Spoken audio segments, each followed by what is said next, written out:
Hello, Stephen Schaub here, leader of the Viva la Revolution 2.0 here on YouTube. And today we have a really exciting video. We're going to compare two very different films. We're going to look at Ilford XP2 Super, which is a chromogenic material, color negative, that's processed in standard C41 color chemistry, yet it gives you a black and white negative for making black and white prints. And we're going to compare that film to Kodak 400TX Tri-X that so many photographers work with, processed in HC110 dilution G for 45 minutes, doing the stand development technique that I just outlined here on Viva la Revolution 2.0. But before we get into it, if you have not subscribed to this channel, please subscribe. If you have subscribed, thank you very, very much. So all the test images that you're going to see were shot with a Plavo Machina 670. The light meter I used was my Iconic light meter. Just did a video on this light meter. If you want to know more about it, check out on the feed. And my wife Eve was kind enough to pose for all of the test shots. And we're going to look at a lot of different things. We're going to look at box speed. We're going to look at grain. We're going to look at how far you can over and how far you can underexpose these two materials. But we're also going to look at which one is really best for the hybrid photographer. Which one is really best for the digital workflow. Okay, so before we start to look at the individual images in detail, I want to back up here a little bit and I want to talk a little bit about scanning versus wet darkroom versus the ideal negative for a particular process.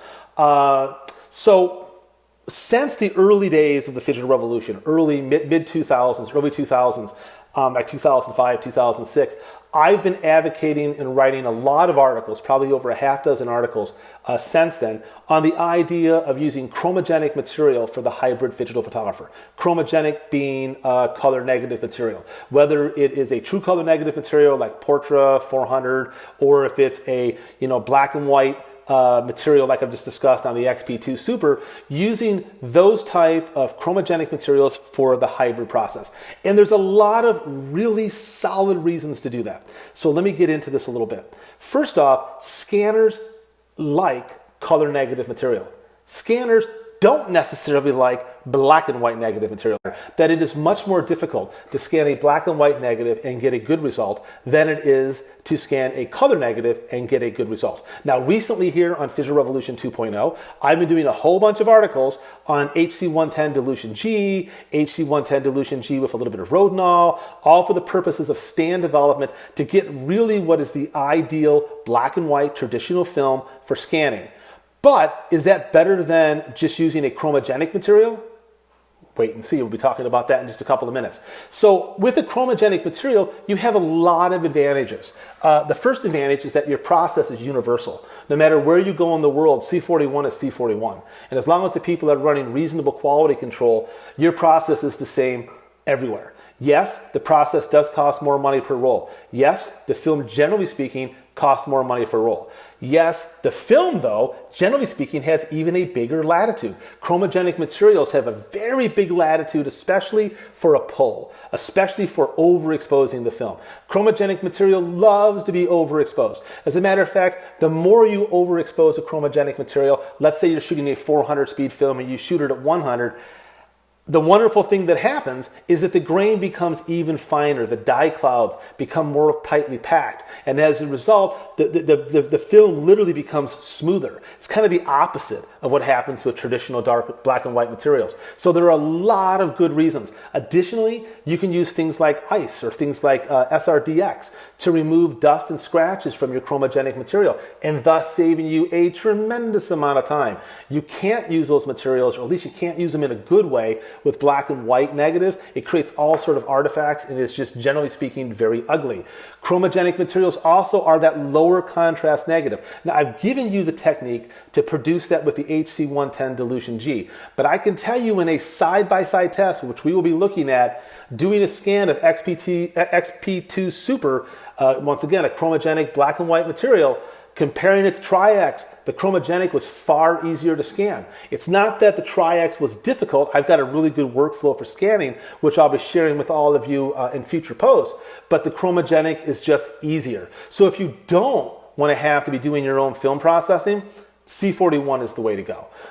Is this me saying right now that I'm not going to shoot black and white material, traditional darkroom black and white material? No. But what it is saying is that from a hybrid digital standpoint, there are a lot more reasons to use chromogenic material than there are to use traditional silver material. So when you hear this mythology on the internet about, oh, Tri-X in PMK, or Tri-X in Rodinal, or Tri-X in HC110, or any of these different film developer combinations, you have to stop for a second and say, wait a minute, what's the output that we're talking about? Are these negatives that are being developed to a particular contrast index and a particular density to work perfectly in the darkroom, or are these negatives going to be used for scanning purposes? It's really important to always look at what the person's talking about and how they're sharing it, because they really are two different ideal negatives. It's not that they can't cross. It's not that you can't take a low contrast negative and use it in the darkroom, or use a darkroom contrast negative and put it in scanners.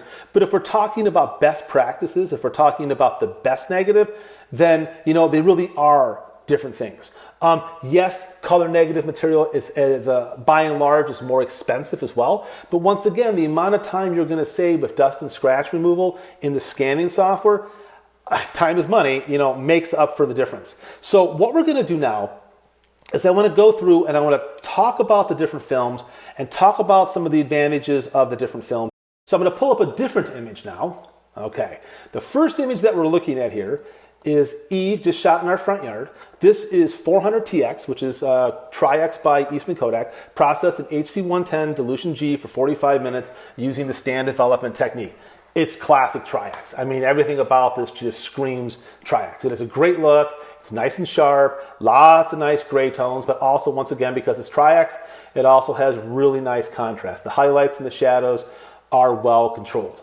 But now let's compare to an XP2 Super at 400 as well. What you can see right off the bat is the XP2 Super has a lot more midtone. It's a little brighter feeling overall. It's sharper, a little sharper overall. All these are things that chromogenic materials are going to bring to the plate. And the grain is even a whisker finer. All that makes sense. Both of these are very good. I'm happy with both in terms of their looks. But I have to say that visually, I'm really compelled by how good the XP2 Super looks. A little bit of like a T-Max 400, or of like a T-Max 100, or a Fuji Across. It has that really creamy tonality that the 400TX, if we go back to that, it has a little bit more of that bite. But it is possible, because we have the power of Photoshop, to make XP2 look more like Tri-X if you wanted. So using my processing, the way that I run a file in Photoshop, I added a little bit of structure and a little bit of tone and a little bit of mid-tone density. And on this close-up image that I'm going to show you next, you'll be amazed at how close the Tri-X and the XP2 can actually look. So first off, let's pull up 400TX. So here's, once again, 400TX is a close-up. And if we zoom in on Eve, she's nice and sharp. The hair is nice and sharp. Her flannel shirt has some wonderful texture. The grain is well controlled. I can just make out the detail in her glasses. But now, if we pull up the XP2, what you can see, once again, just like on the other image, it's a little more open, a little bit brighter, and it's definitely sharper. I can zoom in and I can make out the detail in her glasses. I can see the individual hairs in her head. The shirt doesn't have quite that three-dimensional texture that the Tri-X did, but it's not bad. Once again, it reminds me more of a T-grain film than a traditional grain film like Tri-X. However, let's now look at the one that I simulated. And by the way, that's the first image you were looking at. Let's look at the one where I went in and I processed it the way that I would do this. Okay, so here is XP2 Super with a little bit of structure, a little bit of density. I think this looks amazing. I have all the benefits of XP2. I have all the benefits of very fine grain, especially in the highlights. I have all the benefits of razor sharp clarity, and it just looks amazing to me. If we go back to the 400TX close-up, look at that compared to the XP2 close-up. I mean, they're very close, and it really just at this point is going to boil down to personal preference, once you like. I love both of them, but I have to tell you, my eye is really liking the look of the XP2 Super. in this particular one. It just looks so good. One thing that's interesting about chromogenic materials, as I mentioned, is that as you overexpose chromogenic materials to an extent, 2 or 3 stops over, 4 stops over, the grain just gets finer and finer and finer. And it's definitely a wonderful thing if you think about it, because if you're exposing for like a bright sky, but you've got to burn that sky in Photoshop later, because of the nature of chromogenic material, you're not going to be seeing grain. Whereas if I was shooting a black and white negative and I scanned it and I had to burn in the sky, all of a sudden all that grain is going to become apparent in the sky. Now, chromogenic materials have a tendency of being grainier in the shadows. Now, between these two films, between XP2 Super and 400 TX, XP2 Super can be used from an exposure index of 50 all the way out to 800. My personal feeling is you could actually probably shoot it down to 25. And 1,000, 1,600 isn't bad, but it's a little grainy. XP2 Super does not push really at all. So that really is your limitation. 400 TX, of course, pushes out to 1,600 and 3,200 in a lot of different developers, even 6,400, and it looks great. People say one of the other problems with chromogenic materials is that the negatives don't last as long. Well, that's not necessarily true. If you wash your negatives properly and if you store them properly, chromogenic negatives last a real long time. But also, my personal feeling is that once I've scanned the film, I don't ever go back and rescan a piece of film. I do a high resolution scan of a film and I have the file. So I'm not really that concerned about going back to that negative in 5 years and scanning it again. This is not like the darkroom days where I would need the physical object to make another print. I just pull up my scan. So once I've scanned it, I'm done. I actually posted a video years ago, if I can find it, on my philosophy of what to do with discarded negatives. I'll see if I can put it into the video if I can find it.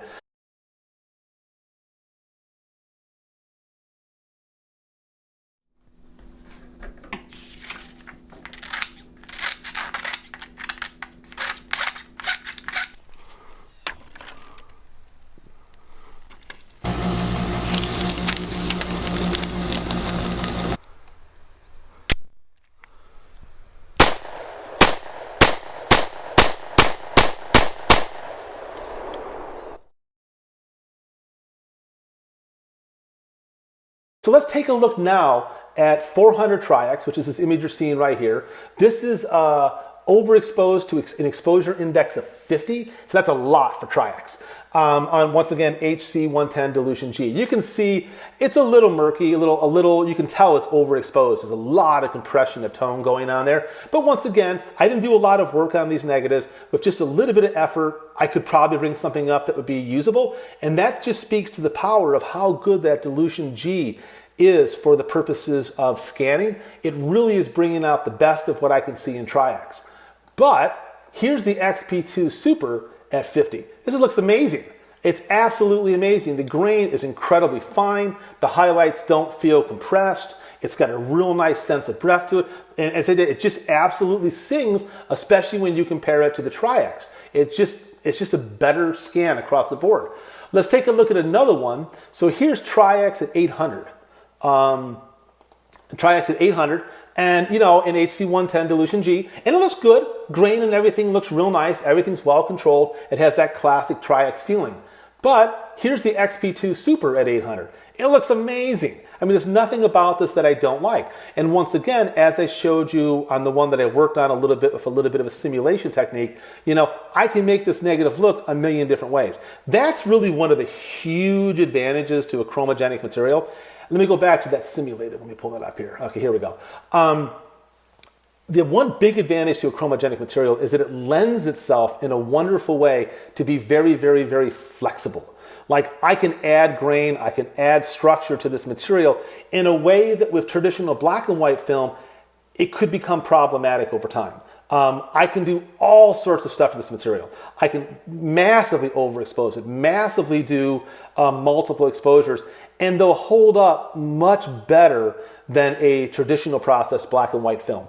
So I know it sounds like I'm saying only shoot chromogenic, only shoot chromogenic. I'm really not, But what I am saying is you might want to consider doing that, at least if you're working on a mid-range scanner. Also, if you don't have access to processing your own film, don't feel that you're somehow less as a digital hybrid photographer. Just shoot chromogenic and call it a day. You know, there's really no disadvantage. You know, the biggest advantage as far as I'm concerned, the biggest advantage to shooting traditional film, beyond the fact that you've got this sort of sense in your mind that you're carrying on some traditional darkroom days, is that it's cheaper. Black and white film is cheaper, black and white chemistry is cheaper, and it's something that you can do at your own house. As again, I do my own color in studio. Processing color film is not that hard. The only thing you've got to be careful with is your first developer temperature. The developer temp has to be very precise, but that just requires a thermometer. It's only 3.5 minutes. It's very easy to process your own color film, so don't shy away from it. Perhaps I'll do a video here on processing your own color film in the near future.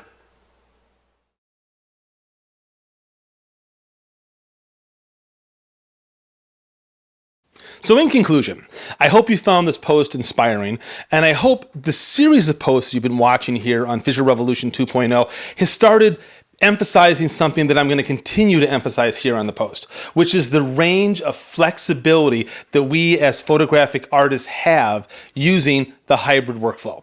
It's incredible what's out there. I use so many different cameras and so many film developer combinations. It's crazy. And I pick my tools and I pick my materials based upon the look that I want. So if I'm photographing, which I do a lot recently with my Sertro 1936 Super Sport Dolly folding camera, a lot of times I like to use the XP2 Super. It's just really forgiving and really flexible in that particular camera. However, if I'm working with something like a Linhof 617, I use the Fomapan 100 a lot. If I'm working in large format, you know, I mix up a lot of different films. So, and also based upon my subject matter. So all of these posts are about showing you possibilities and hopefully inspiring you to want to go out and do some more experimentation.